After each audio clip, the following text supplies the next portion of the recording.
Assalamualaikum warahmatullahi wabarakatuh. Perkenalkan, kami dari kelompok 3, yaitu menjelaskan tentang negara Korea Selatan yang beranggotakan nama saya Aif Saiful Billah dan rekan saya yang bernama Arnolita Oktaviani, Rifki Riyadi, dan Monica Floren. Eh, di sini sebelumnya udah pada tahu kan Republik Korea atau biasa dikenal sebagai Korea Selatan atau Korsel adalah sebuah negara di Asia Timur yang meliputi bagian selatan semenanjung Korea. Di sebelah utara, Republik Korea berbatasan Korea Utara, di mana keduanya bersatu sebagai sebuah negara hingga tahun 1948. Laut Kuning di sebelah barat, Jepang berada di seberang Laut Jepang, disebut Laut Timur oleh orang-orang Korea, dan Selat Korea berada di bagian tenggara. Negara ini dikenal dengan nama Hanguk oleh penduduk Korea Selatan dan disebut Namchoson di Korea Utara. Ibu kota Korea Selatan adalah Seoul. Bahasa resminya yaitu Korea Bahasa Isyarat Korea. Aksara resmi yaitu Hangul, kelompok etnik mayoritas Korea. Agama 56,9% tidak beragama, 27,6% Kristen, min 19,7% Protestan, min 7,9% Katolik, 15,5% Buddha Korea. Pemerintahan Negara Kesatuan bersistem Republik Presidensial. Korea memiliki 6 daratan utama, yakni daratan barat laut, pegunungan utara, dataran rendah, pesisir timur, pegunungan tengah, dataran selatan, dan dataran barat daya. Dataran barat laut terbentang di pesisir barat Korea bagian utara. Politik Republik Korea atau politik Korea Selatan berbentuk Republik Demokrasi Perwakilan Presidensial. Presidensial adalah kepala negara dan menganut negara sistem multipartai. Kekuasaan eksekutif dilaksanakan oleh pemerintah. Kekuasaan legislatif dipegang oleh pemerintah dan Majelis Nasional. Kekuasaan yudisial bersifat sendiri dan tidak bergantung kepada eksekutif dan legislatif dan terdiri atas Mahkamah Agung, Pengadilan Banding, dan Mahkamah Konstitusi. Sejak tahun 1948, Konstitusi atau Undang-Undang Dasar Republik Korea telah diamandemen sebanyak 5 kali. Masing-masing amandemen menandakan berdirinya pemerintahan Republik baru. Saat ini, Republik ke-6 dimulai dengan amandemen konstitusi pada tahun 1987. Selanjutnya, Korea Selatan adalah negara republik. Seperti pada negara-negara demokrasi lainnya, Korea Selatan membagi pemerintahannya dalam 3 bagian, yaitu eksekutif, yudikatif, dan legislatif. Lembaga eksekutif dipegang oleh presiden yang dipilih berdasarkan hasil pemilu untuk masa jabatan 5 tahun dan dibantu oleh Perdana Menteri yang ditunjukkan oleh presiden dengan persetujuan Majelis Nasional. Presiden bertindak sebagai kepala negara dan Perdana Menteri sebagai kepala pemerintahan. Lembaga legislatif dipegang oleh Dewan Perwakilan yang menjabat selama 4 tahun. Pelaksanaan sidang paripurna diadakan setiap setahun sekali atau berdasarkan permintaan presiden. Sidang ini terbuka untuk umum, namun dapat berlangsung tertutup. Pengadilan Konstitusional menjadi lembaga tertinggi pemegang kekuasaan yudikatif yang terdiri atas 9 hakim yang direkomendasikan oleh Presiden dan Dewan Perwakilan. Hakim akan menjabat selama 6 tahun dan usianya tidak boleh melebihi 65 tahun pada saat terpilih. Sistem ekonomi. Sistem ekonomi Korea Selatan merupakan terbesar ke-12 berdasarkan PDB atau Produk Domestik Bruto. Korea Selatan tergabung dalam beberapa organisasi ekonomi internasional seperti G20, Ekonomi Utama, APEC, PTO, dan OECD. Pertumbuhan ekonominya yang sangat cepat membuat negara ini dikenal sebagai sebutan macan Asia, ya, dan dikategorikan sebagai salah satu negara yang menguasai perekonomian dunia di grup Next 11. Pertumbuhan ekonomi yang sangat pesat ini sering dijuluki dengan istilah keajaiban di Sungai Han. Ekspor Korea Selatan menduduki tempat ke-8 terbesar di dunia. Sementara nilai impor menduduki tempat ke-10 terbesar di dunia. Industri Korea Selatan bergerak dengan pesat terutama atas permintaan produk elektronik, otomotif, dan telekomunikasi juga, menjadi industri andalan di Korea Selatan. Adapun K-pop dan drama Korea sebagai sumber devisa besar untuk Korsel. Selanjutnya, Lanjut ke penjelasan berikutnya, yaitu sistem pendidikan. Yang pertama, di Korea Selatan itu waktu belajar hingga 16 jam sehari di sekolah. Yang kedua, ada 5 mata pelajaran utama di Korea Selatan, yaitu mata pelajaran matematika, sains, bahasa Korea, studi sosial, dan bahasa Inggris. Meskipun begitu, ada salah satu mata pelajaran yang tidak mendapat kursus secara besar, yaitu pelajaran olahraga.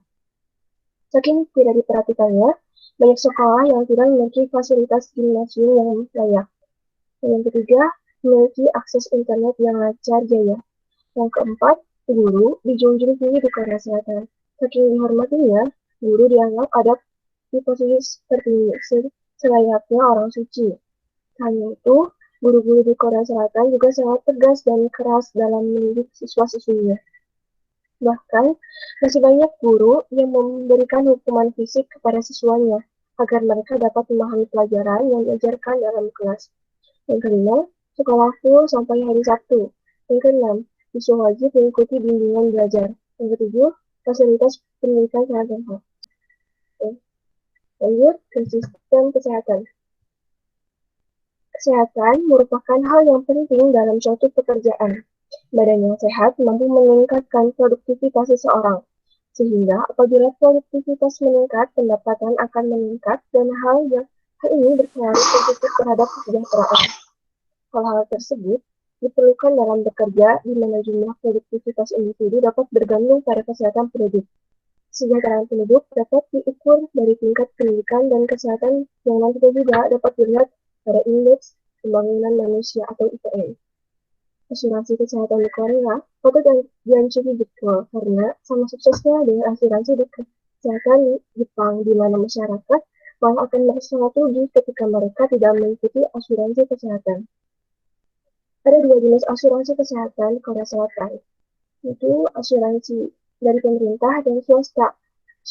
Asuransi swasta misalnya PIG atau CUP untuk international student. Biasanya tidak cover pregnancy-related treatment. Oleh sebab itu, bagi pelajar yang membawa keluarga ke Korea Selatan, dianjurkan menggunakan asuransi kesehatan pemerintah dibanding asuransi kesehatan dari swasta. Dengan sistem asuransi kesehatan yang dijalankan oleh Korea Selatan, pelayanan kesehatan publik jauh lebih baik dibandingkan negara di Amerika Serikat. Lalu lanjut ke penjelasan berikutnya. Konsep sosial dan etika di Korea Selatan. Konsep kibun. Kibun adalah kata tanpa terjemahan bahasa Inggris literal. Istilah yang paling dekat adalah kebanggaan, wajah, suasana, hati, perasaan, atau keadaan pikiran. Jika kamu melukai kibun seseorang, maka kamu melukai harga diri mereka, menyebabkan mereka kehilangan martabat dan malu. Hubungan interpersonal Korea bervariasi berdasarkan prinsip harmoni. Penting untuk menjaga suasana damai dan nyaman setiap saat, bahkan jika itu berarti berbohong demi kebaikan. Penting untuk mengetahui cara menilai keadaan kibun orang lain dan bagaimana menjaga kibun kamu sendiri pada saat yang sama. Dalam bisnis, kibun seorang manajer akan rusak jika bawahannya tidak menunjukkan rasa hormat yang pantas. Kibun bawahan akan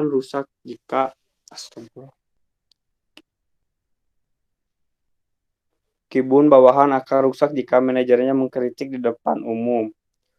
Nunci adalah kemampuan untuk menentukan kibun orang lain dengan menggunakan mata.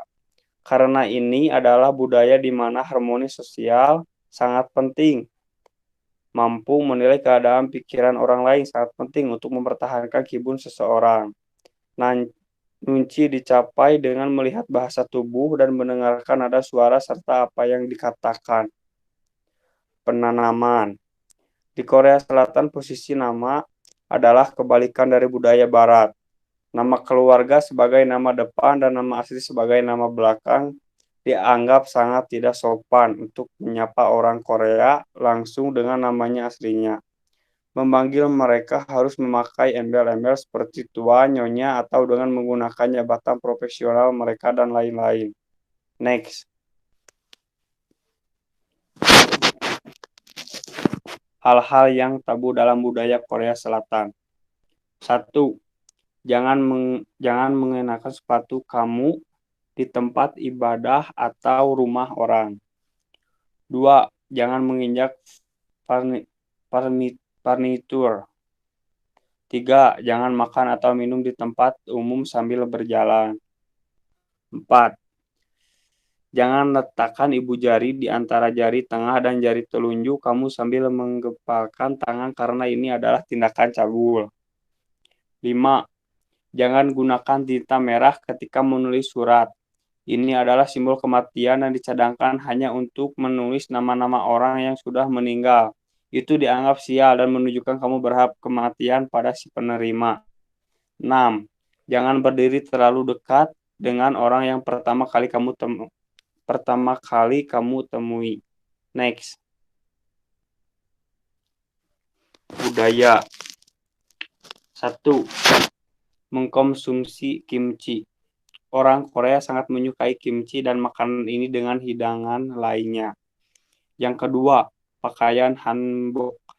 Pakaian hanbok merupakan salah satu khas budaya Korea Selatan, digunakan untuk acara-acara khusus seperti pernikahan, ulang tahun, dan perayaan ulang tahun ke-61.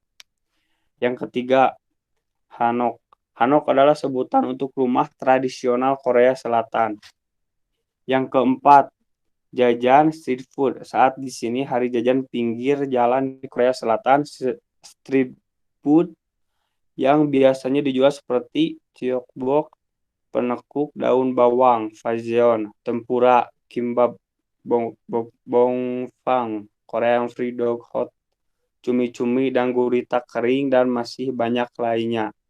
Yang kelima, Boryongmood, Festival Lumpur. Di Korea Selatan bermain dengan lumpur memang sudah menjadi kebiasaan dan tradisi masyarakat Korea Selatan percaya dan meyakini bahwa lumpur berkhasiat bagus untuk kulit. Sekian dan terima kasih. Siap. Terima kasih atas perhatiannya. Mohon maaf bila ada kekurangan dan kesalahan.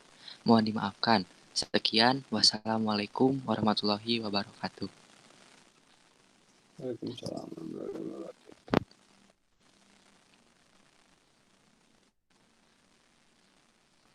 Keluar. Yeay, beres.